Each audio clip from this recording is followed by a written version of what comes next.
we're gonna pick up where we were last week and finishing up the law of priorities. Does anyone have anything burning that they would like to say about the rest of that chapter? I just like to say one thing about Coach John Wooden. Our city, University of Louisville, was blessed to have his protege, Denny Crum, who was assistant coach under Coach Wooden. But number one, it was astounding that Coach Wooden, out of 40 years of coaching, only had one losing season. But I thought was really interesting, at least I have a very newer version of the book, talking about what he focused on his players and maximizing the his practices. His assistant would meet almost 2 hours before every practice and really map out the practice, even though the practice might not be 2 hours, but the priorities they had, which was interesting. And really, I loved it. He was not focused on winning. He was focused on bringing the best out of every individual player, which is really, I think, as leaders in our own businesses with a team, is bringing the best out of the members on your team. So who like to else share anything else on this chapter that you have a burning desire to do so?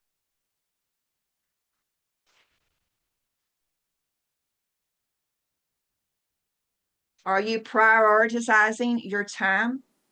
Yes, and focus on the activities. Well, we got to be really specific about that activity. I mean, you know Yes, what? Because you have IPA, income producing yes, activity, or we can have non-income producing. So yeah. yeah, be in detail of how we Focus on start the our day. calls, make appointments, you do the Zooms, and you do follow up. Yeah. So I'm going to throw something out there to everybody. I'm sure everybody plans their day the night before or the morning of, and set. Does everyone set their priorities the night before or the day before? Yeah. Yes, Yeah, no. yes, we need to get, come on, y'all. We need to get talking here, and it doesn't need to Yep. be with Brenda and Jane and whatever show. Yes, priorities are absolutely. I notice the days when I don't set my priorities for the following day, boy, they can go south real fast. So I think it's very important for us to know what our priorities are and how those priorities fit with the activities that we're going to take. So. Yeah. Yeah, I just kind of kept quiet because I know oftentimes I get on here and I want to give people a space to breathe, but I'll go ahead and chime in. When I think about that chapter and as it relates to my business, I remember people used to say the most valuable real estate in the world is like in New York or in the graveyard, or, they would say in Los Angeles, you know what I mean? Like, remember those quotes we would say? And today, I firmly believe the most valuable real estate in the world is the space between your ears, your attention. Everybody and everything is vying for our attention. I mean, it's crazy. I just realized I'm sitting in front of 4 devices right now, and they're all vying for my attention. Bing, dings, notifications, text message, email, social media, this, that, and others, all vying for my attention. I think that, quite honestly, that's what I think about a lot when I think about that chapter, how we really do have to prioritize and set aside time to determine where our attention goes as opposed to letting the world determine it for us. Mhm. So Juwan, I'm sure you're like the person, the author of Eat That Frog, of I love that book. putting the most challenging first, knock it out first on your list. I just knock out the most difficult things, period, first in the morning. Sure. So Yeah. I'm committed to running 3 miles every other day. So Sure. I wake up, I roll over, I put on the gym shoes, and rain, sleet, or snow. If I'm tired, upset, I just go do it. Right. All right. And then when it comes, I mean, obviously I can't call people at 5 o'clock in the morning. But Well, on the other on, course, on on the other coast. on the other coast I can. But reading the book of the month. Sure. You know, making sure I am clear on who I need to call, right? Mhm. Like what you said, you hit it best. Like when I'm done with this tonight, I'm gonna ask myself, what are the three biggest challenges, issues, the three things that if I solve them will make the biggest difference in my business. I'm gonna write that down today, and I'm gonna wake up and I'm gonna attack those things first thing in the morning, right? Right. So yeah, I'm a huge, huge fan of Eat That Frog, and I know when I'm ready for a 90-day run when I wake up at 5 a.m. in the morning without the alarm and I roll over and do what I have to do. Right. Yep. Anyone else like to contribute? I would like to contribute.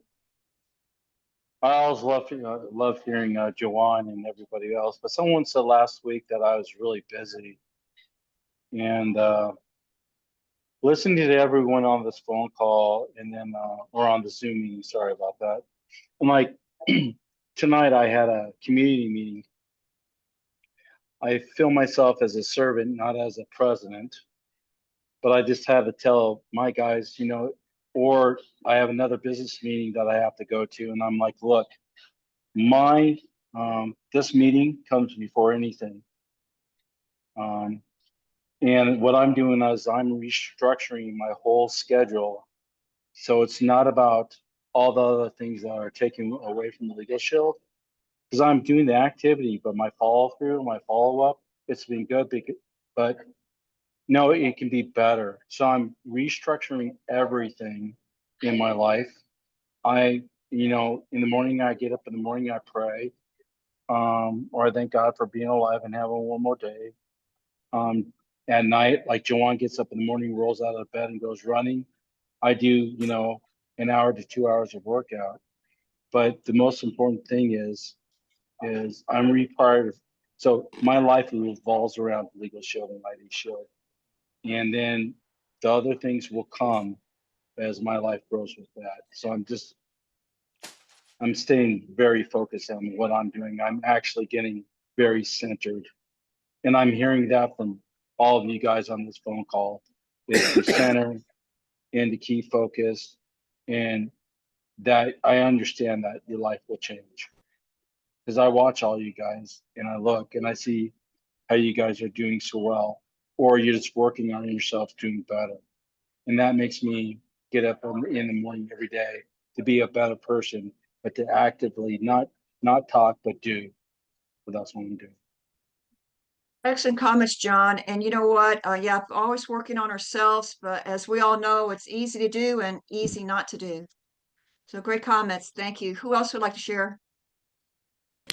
I would. Brenda, I thought you brought up a great question about planning the night before what you need to do the next day. And, we've always heard seize the day, but the only way you can really and truly seize the day is if you plan the night before.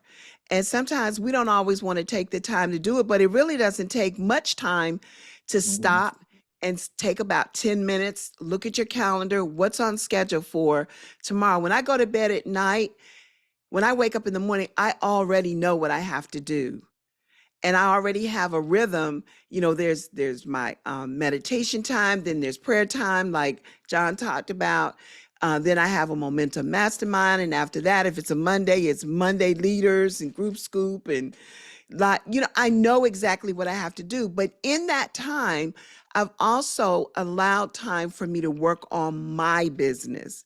So, because as a leader, you can get caught up in being a leader for everybody else, but you forget you got in this business for what it could do for you and your family. So you have to carve that time. You have to actually put that in there. And I've heard some of the leaders talk about how they even calendar in time for their family, date night.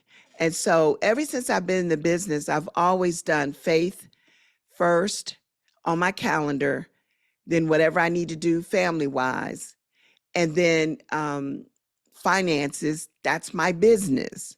And then fitness, we've added fitness to that equation. I don't always do too well with the fitness piece, but I at least get those first three things in consistently. And that keeps you from having a chaotic day. That keeps you from really shuffling paper from one side of your desk to the other. And at the end of the day, we've heard this before. If you looked in the mirror and said, would my team have earned any income if they did what I did today? And if that answer is no, because you've been shuffling papers from left to right, because you really didn't have a plan put together that you could focus on during the day, then what are you really doing? At the end of the month, you're like, where did the time go? I didn't really get anything accomplished. That's why John Hoffman always says, when people tell him, I'm having trouble with my business, it's really not working, things aren't flowing the way it should be, he'll say, send me your tracking sheet. And if you can't send him your tracking sheet, that's called a clue as well. So those are my comments. Those are great, Teresa. I just heard something also I don't know, today or yesterday. I don't know where I heard it from, and it was profound to me. This individual said, the hardest thing to do is not have a job. And so in the world of network marketing, that's not a job, a traditional job. And so if you think about jobs are really, really, we've been programmed for jobs, and it's easy. So what we do, which is network marketing, also direct selling, it is hard, it is challenging, and we have to set our priorities. And I love another little thing in the chapter. It said that leaders should get out of their comfort zone, but stay in their strength zone. And it made me feel better because I've been hearing a lot, work on your weaknesses. But I always thought, well, be aware of your weaknesses, focus, stay in your lane with your strengths. So that really confirmed my thinking when I saw that little, highlight there.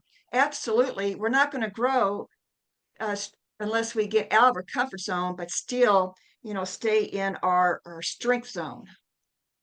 And that's why the importance of having a team is getting people that on our team that fill my weaknesses. So it's been a great chapter. Anybody else like to share? Yes, no? Steve's hand is up. Go ahead, Steve.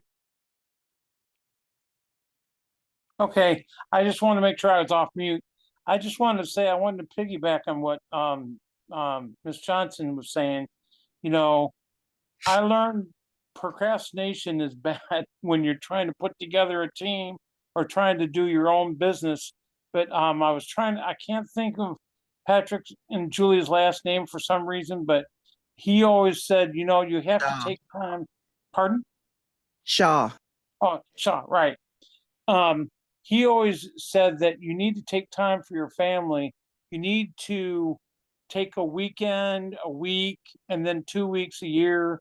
And so I always had to go by that, but I haven't been doing that as much as I want to, because I've been so focused on other needs, other people's needs, that I haven't been focusing on my needs and my business and my family.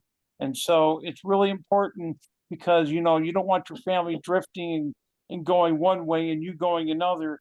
Then you can't do your business correctly. And I remember what Debbie George said during a mastermind. I think it was planning the day before the day begins. I did that for the longest time, and for some reason I just got out of line for that. But now I'm going back into it. And you're right. It can be challenging, but then you're focused and you know what you're going to do. And you have to take time for your family. You have to take time and carve out and block time for your business. Otherwise, it's just not going to move like you want it to or should. Thanks, Steve. Those are awesome comments.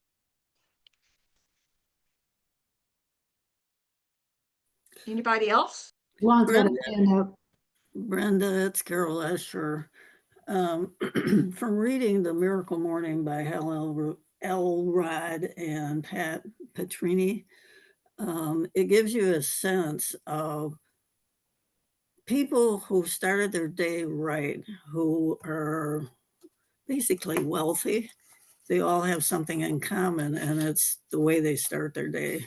From getting up to exercising, to meditating, to doing affirmations, to they literally prioritize their day the minute their feet hit the floor, and then start prioritizing what their day is going to look like, whether they do it the night before or the morning of.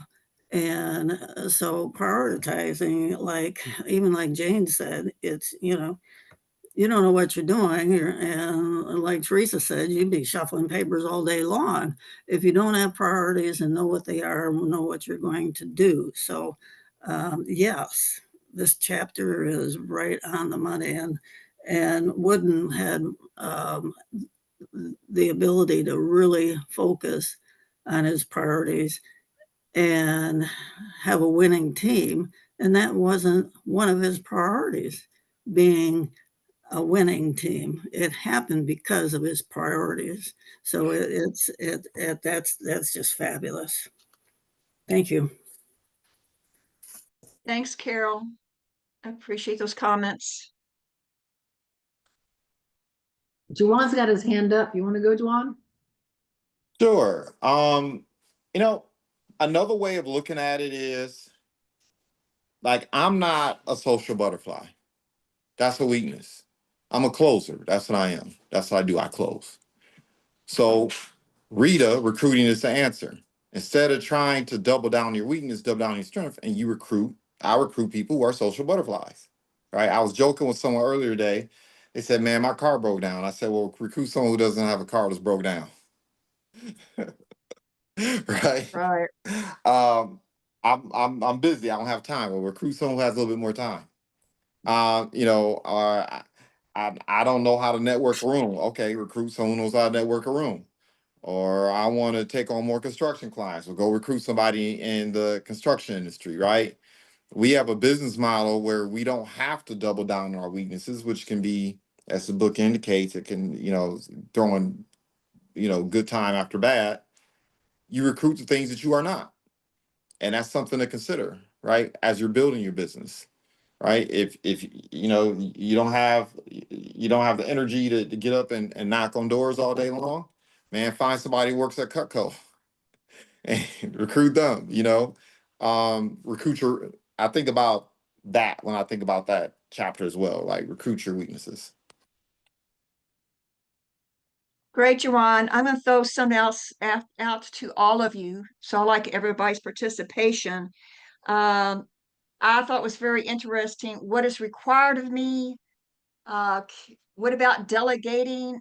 I know in my career, I just wanted to do everything by myself when things could have been easily done had I delegated it to others. So granted, I've learned, but is there anybody like me? There are things you could delegate and you don't. Brenda, we do have a hand that was up. Alexis had her hand up already. I'm sorry, I just don't. Okay, I'm sorry. Should be up in the top left of your screen if you don't see it. But Well, it only shows like 6 at a time. Are you on your phone or on your laptop or Laptop. oh, you can put it in, go up in to the gallery top. mode. Put it up in Okay. gallery mode. Gallery Okay. mode, then you can see everybody. Alexis, Thank you you. go ahead. Okay, I was just thinking about the comments that have been made, and for me, from the comments just recently, I think that's where switching from the 10 core commitments to the PAVE, the personal development, I think just planning and being able to be on point for your day and your activity comes with the the P in the PAVE in our new slogan, if you will. I know for me being a part of Miss Johnson's mastermind team, the things that we read, the books that we dive deep into help shape and form that mindset of let's get it done the night before. Calendar blocking works for me, where this is where I'm going to do the activity that I said I'm going to do tomorrow. So it's there and okay, it's 11:15, time to make calls. I like that. And then something that was very interesting that I don't know if I read it or if it was something they covered on 60 Minutes, but unlike Dwan, I can't have 5 and 6 screens and I got this going and answer this email, click. It's been discovered that all that hype about multitasking, it's not good. It's actually, you don't get the full effect or the full participation in that thought or that energy that you're projecting. So I also think about whenever you're on a call with Mr. Self, that poster behind him says, "Today I am 1% better." So just being able to set those goals and increase that 1% each day, and by setting it up the night before can make a difference in that 1+%. That's all. That's all. Thank you for letting me share. Absolutely. Thank you. Mm-hmm. Michael? Okay, can you hear me? Mhm. Okay. So yeah, I'm just chiming in a little late, but enjoying everyone's comments. And and particularly the last comment a second ago, I think it's really important to kind of grab everything from everybody. There's so much knowledge on this call each week that even though we might say we shouldn't be a certain way or this way works for us, sometimes we need to remember what we just heard from the last person or the week before that's working for them, and then we make a slight adjustment towards that. This has really been so great, just listening to everybody's comment and understanding how important what everybody brings to the table is. So just wanted to share that. Yeah, hopefully that ties into what we're talking about. Sure does. Thanks, Michael. There's one last thing, and then I'll just want to say something about the chapter is it made a lot of sense when you focus your attention on activities that's ranked top 20%, and you'll get 80% of the return. And that makes sense. Making out that list, how you prioritize that list, the most important, and you'll get the higher return when you focus on those top 20 activities. That's all I have to say. Before we move on, I noticed we have a couple people who we don't get to hear from very often, such as Arnhem Wapples. If you're available to make some comments, we don't get to see him very often. Or Paul Archuleta, nice to see you there. There's several people. Anybody would like to chime in before we move on? Sure, happy to jump in here. Hey. So, sometimes I'll just start with this, preface it by saying sometimes it's just showing up is the success. And this week, showing up to this call and being with you all is my success. But I did hear about you guys were talking about planning tomorrow before tomorrow begins. I was one of those David Bird mentees when I hired him and really got coaching from him early on. And that was one of the habits that he really told me about. And really, it started there that I started seeing success. So that is, in my opinion, the foundation of your success is planning tomorrow before tomorrow begins. If you get in that habit, and I'll just repeat what he told me, only 70% of the days, if you plan 70% of the days before tomorrow begins, you're in the top tier of any organization you're in. Because that 1%, getting to that 1% of people, you are there with just planning 70% of your days. So I gotta say it works so well. I stopped doing it.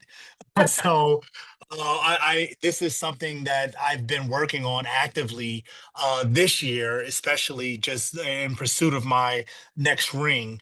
It's definitely a core foundation of success. So thank you for allowing me to be on and share with you guys. And I'll see you next week as well. I'm committed. Great nuggets. Thank you so much. Yeah, so let's move this over. Or Paul, did you want to say anything? He might not be available.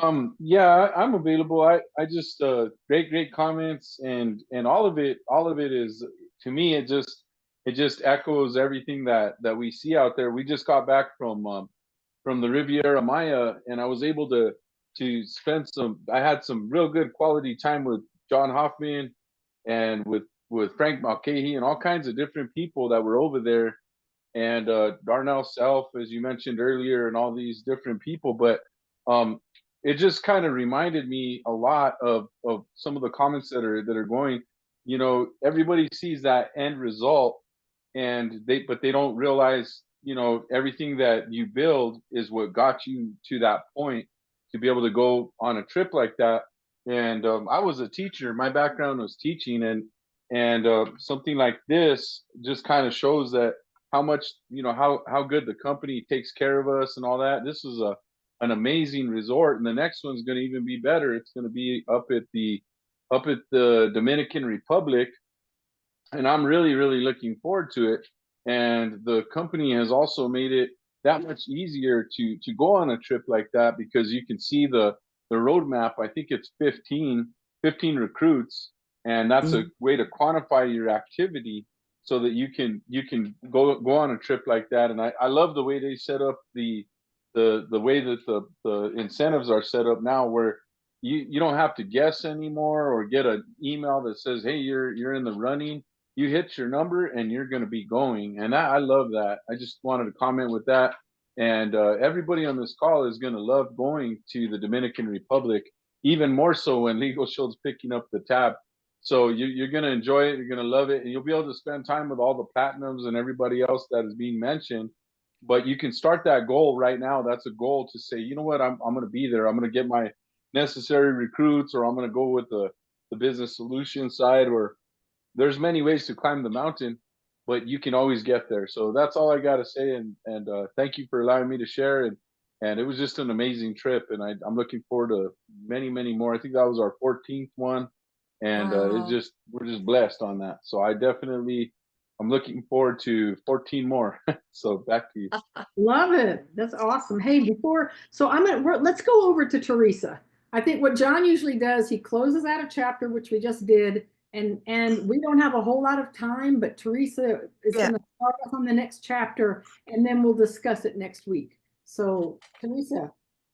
So, okay, I can do that if you'd like to, or I didn't know if you wanted to just finish the conversation on this and then start it next week. But I'm open to either way. I did want to pose something to everyone. When we're talking about, Paul just talked about the trip next year. Well, and we know what the requirements are, but we have to set our priorities in order to accomplish the goals.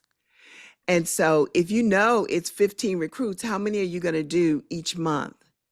How many memberships are you going to do? Which leaderboard are you pushing for? Really, you can almost qualify on multiple leaderboards. Sorry, y'all, I'm just getting over the flu. That's why I wasn't here last week.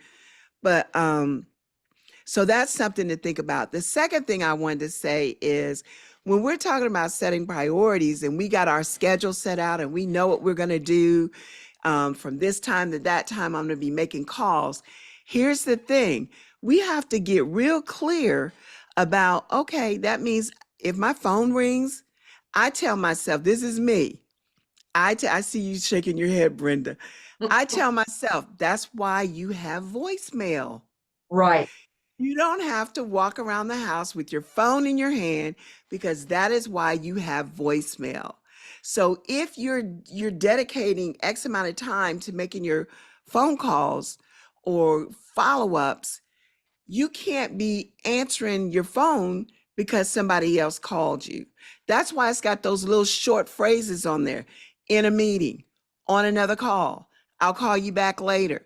Can we talk later? You can even put in your own, doing 3-ways right now, whatever.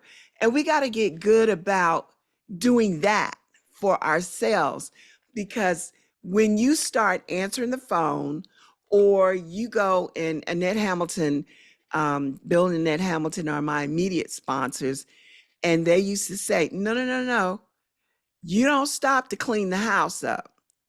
Because how much do you make as an executive director plus? Okay, when you stop to clean the house up, then divide that per hour. Now you're a high price cleaner. So you have to set those priorities when you're going to do things. Sometimes setting those priority means meal prepping on Sunday for the week. So now it's not a matter of, Mom, what's for dinner? Dad, what's for dinner? It's a matter of pulling it out of the freezer, letting it unthaw, and that's what's for dinner. But you're not stopping to slave over the stove to cook a big meal. Does that make sense? So just thinking about some of those kinds of things that we can do so that we could stay committed to our priorities. And then I can't remember who said it, but someone talked about procrastination. So, okay, Steve. So I just finished doing Landmark Forum. And one of the things that I heard when somebody said, and I'm like, that's me, being a victim of procrastination. I was shocked when my trainer said, you don't have a problem with procrastination. You have a problem with integrity. I wanted to slap him, because how dare you say that to me? But then he explained it. It's not integrity like what we're thinking, but it is in a way, because integrity means you're doing what you said you were going to do. If you don't do it, it's not procrastination. It's a lack of integrity because you didn't do what you said you were going to do. And so every time I think about procrastinating on something, I'm like, you said, and even Debbie George, she would always say, accountability is not having someone hold their thumb over you, but it's about you doing what you said you were going to do. Any of you remember being with Debbie for a long time, word of the day, back in the day when we used to do all that? That's something she always would say. And that's something that has always stuck with me. So I would challenge us to think about that when we're setting our priorities. And don't set priorities that's going to kick you way out of the box, but do set priorities that are going to stretch you a little bit. And don't forget to add in, there may be some emergencies. Got to drop what I'm doing because I got to run to the school to pick up my kid who's sick. We know those times can happen. Well, on the way, guess what you do? You get a sheet of paper and you've got your calendar with you. And while you're driving, hands-free, of course, you can still make phone calls. Or you're traveling to Super Saturday, or you're traveling to another city for an event, Drive Time University. Now, I'll be the first to tell you, I can't do Jim Rohn at night. I can't. I need something with a little more energy to it. But those are things that help us manage our priorities. And I think if we start to really look at how we're prioritizing things, we'll discover that I could actually do X, Y, Z if I would just prioritize my time better. Then you go back and look at, you're not saying, where did the time go? You know exactly how you spent it. That's why I like those calendars that have the time on it, because now you could block out the time. And you can color code it too if you want to. So those are my thoughts. Something to think about. Any Teresa? comments from me? Teresa, they were excellent thoughts, and I've got one thing to share. We are all common with every millionaire and billionaire on earth. We all have one thing in common: 24 hours. Yeah. 24 hours. So what are they doing in their 24 hours? What are we not doing in our 24 hours? That's our commonality with them. Mm-hmm. My suggestion is if we can do a group vote, since we're at the half hour. I think we have had a great discussion, and we will pick up next week the chapter Law of Sacrifice, and we can get that Mhm. video next week. If that's a general consensus, we can take a vote. Or does that sound good with everybody? Go ahead and make a command decision, Brenda.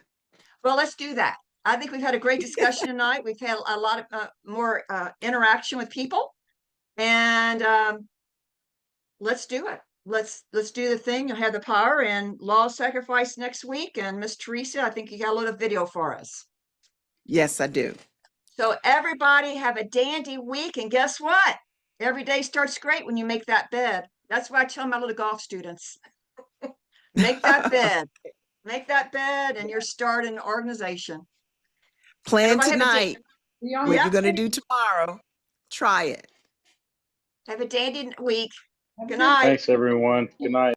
Bye-bye. Thank you, everybody. Thank you, all the everyone. Have a comments. blessed Thank week. you very much. Absolutely. Have a dandy night. Bye-bye. Have a Thanks, good night. everybody. Thank you, Bye. Duncan.